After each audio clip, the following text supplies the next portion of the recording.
The following lecture is going to go over into everything that we've covered from Unit 6. So I'm going to go into balancing equations, chemical reactions, predicting products, activity series, solubility, and any other important information that is necessary. In the comments below, I have timestamps about everything that you need to know as well as the topic, so that way you can skip to this video to each section.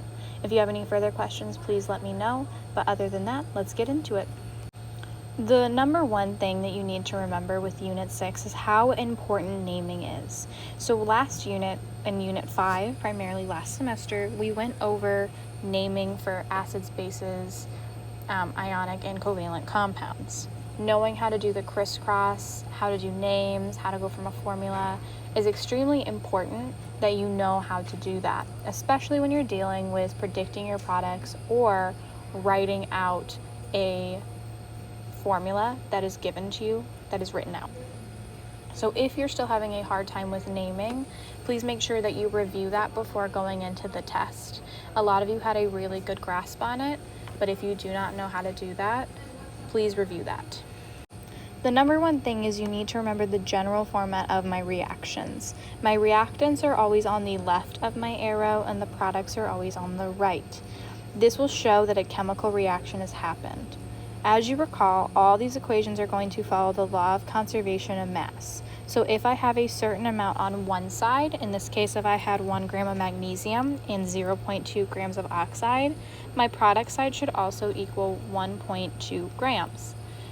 This also is important to know that when I'm balancing the same amount of magnesiums, so if I have 1 magnesium, has to be 1 magnesium on my product side. I have to have that same number as well as grams on both sides.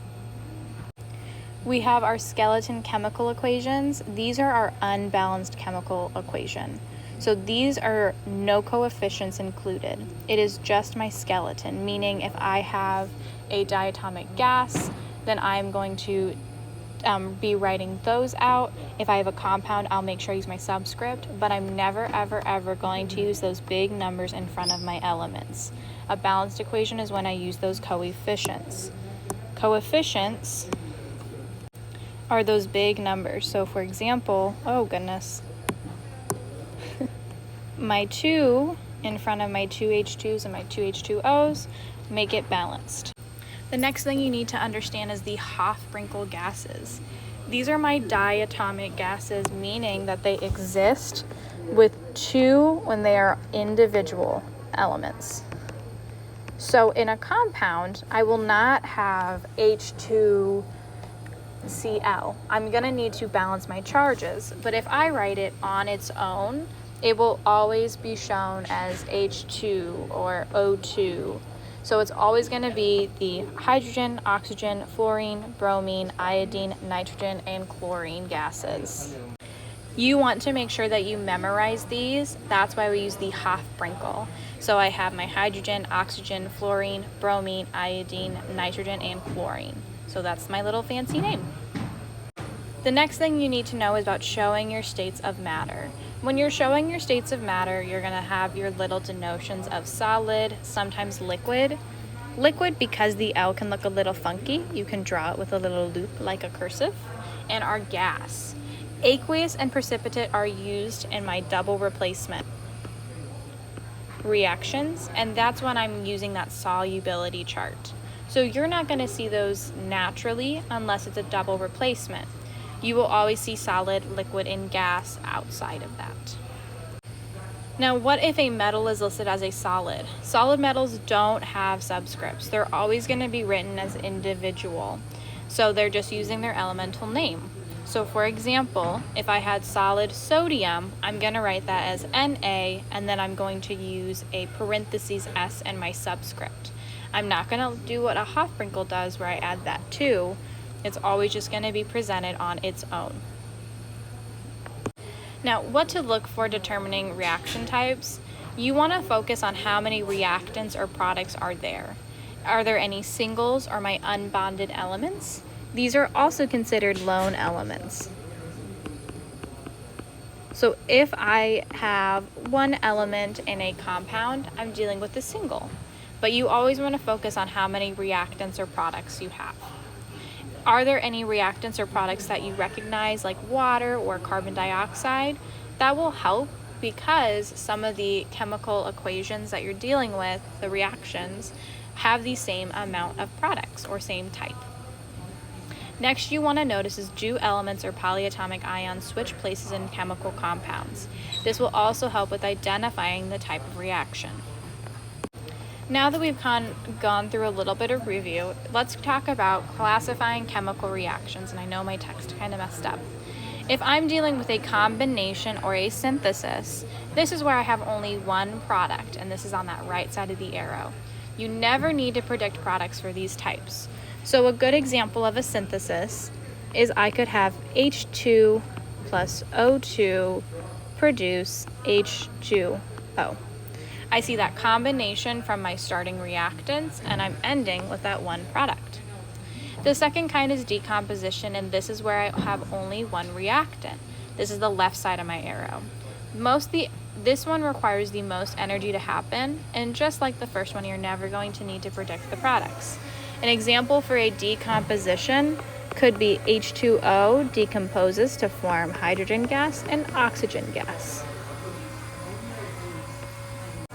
Now this table should look familiar. These are our types of chemical reactions. Here we have a synthesis, which is our combination, and we have our decomposition. We just went over these, so I'm not going to go into more detail, but you do want to recall single replacement, double replacement, and combustion. Single replacement is where I have that lone metal, and it's my date stealing, because I'm going to switch and make my other metal become a lone metal.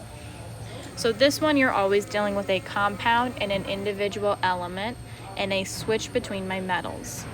The double replacement is when I'm dealing with two compounds, and this is my date switching. This is where my metals are going to switch positions.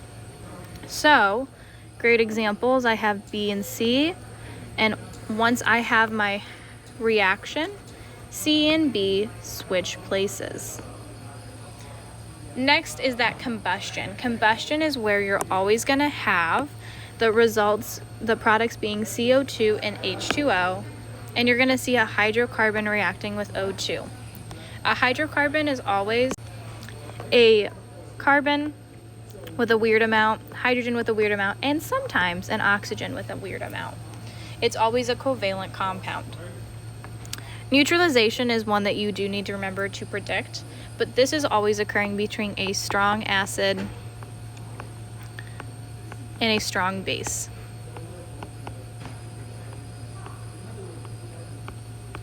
Which produce to result in a salt and water. A single replacement reaction, this is my date stealing reaction right here. This is where a lone element is on the reactant side. This will displace my cation from the ionic compound on the reactant side of equation. Now I know that's a lot of terms. It's essentially saying that my lone element,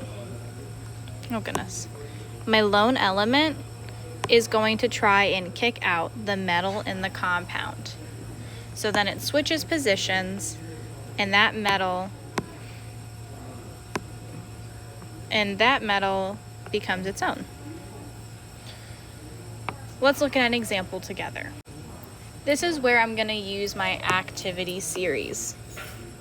All right, so I want to make sure that the metal that I'm dealing with, my lone metal, will always be higher on my activity series so the reaction can happen.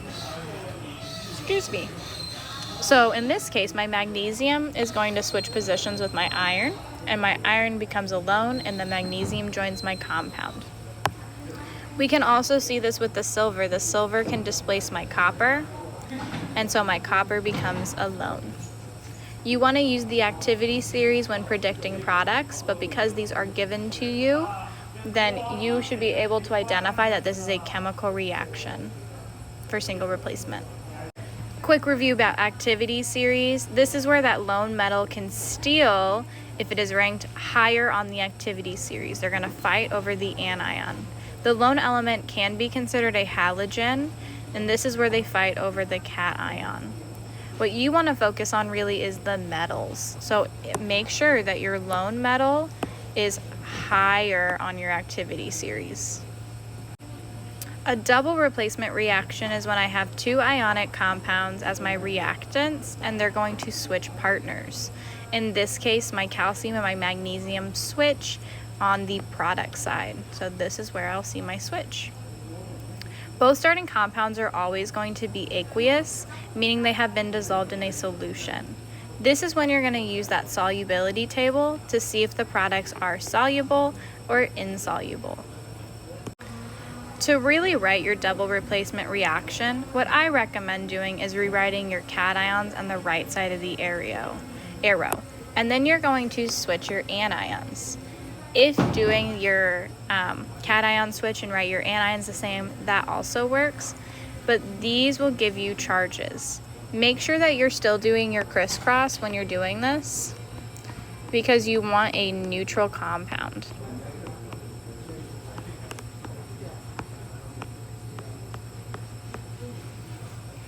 Use your solubility chart to determine if the state is aqueous or a precipitate.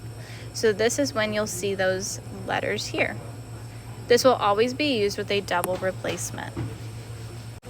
If you have any questions, please let me know.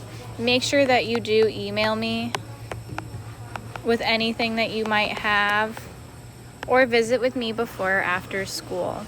Hopefully this video has helped you, but please make sure that you complete the Unit 6 review guide.